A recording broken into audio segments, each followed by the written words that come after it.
যেভাবে দেখেন একটা কাঠের টুকরার দিকে খেয়াল করেন, একটা কাঠের টুকরা দিয়ে আমরা কি বানাই? খাট বানাই, চকি বানাই, কি বানাই না? কাঠের টুকরা দিয়ে চকি বানাই, কাঠের টুকরা দিয়ে ওয়ার্ড্রপ বানাই, কাঠের টুকরা দিয়ে আলমারি বানাই, কাঠের টুকরা দিয়ে চেয়ার বানাই, কাঠের টুকরা দিয়ে ফ্রি বানাই, টুল বানাই, সেই টুলেও আমরা বসি। বুঝতেছেন? কাঠের টুকরা দিয়ে কত কিছু বানাই, কাঠের টুকরা দিয়ে সিঁড়ি বানাই, সিঁড়ি ঠিক আমরা চলি। কাঠের টুকরা দিয়ে কত কিছুই না বানাই, কিন্তু কোনোটা পায়ে লাগলে চুমু খাই না। কিন্তু একই কাঠ, একই গাছের কাঠ, একটুবার চিন্তা করে দেখেন, সেই কাঠ দিয়ে যখন কোরআনুল কারীম রাখার জন্য রেহাল তৈরি করা হয়, ওই রেহালে পাও লাগলে আমরা চুমু খাই কি খাই না?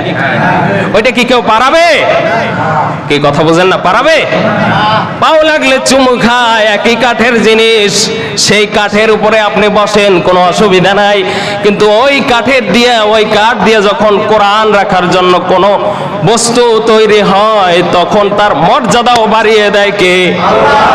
একটা কাঠের মর্যাদা যদি কোরআনের সাথে লেগে থাকার কারণে সম্মানিত হতে পারে, আপনি আমি মানুষ হয়েছি, আমরাও যদি কোরআনের সাথে মিশে থাকতে পারি, সম্মানিত করে দিবেন কে? এজন্য ভাই, কোরআনের সাথে মিশে থাকতে হবে।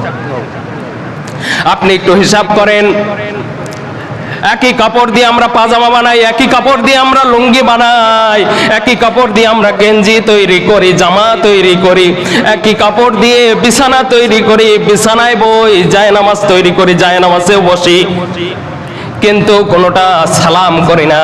কিন্তু একটাবার চিন্তা করেন, যেই কাপড়টা দিয়ে কোরআনের গিলাফ তৈরি করা হয়, যেই কাপড়ের প্যাকেটে কোরআন রাখা হয়, ওই কাপড়টায় পাও লাগলে কি সালাম করবেন কি করবেন না? ওটাকে কি পাও দিয়ে ফেলাই রাখবেন না সম্মানের সাথে উঠাইবেন? সবাই বলি, সবাই সম্মান করব কি করব না? নাকি পাও দিয়ে একটা কোরআনের গিলাফ পাও দিয়ে সরাই রাখবো? এটা কি করবে কেউ?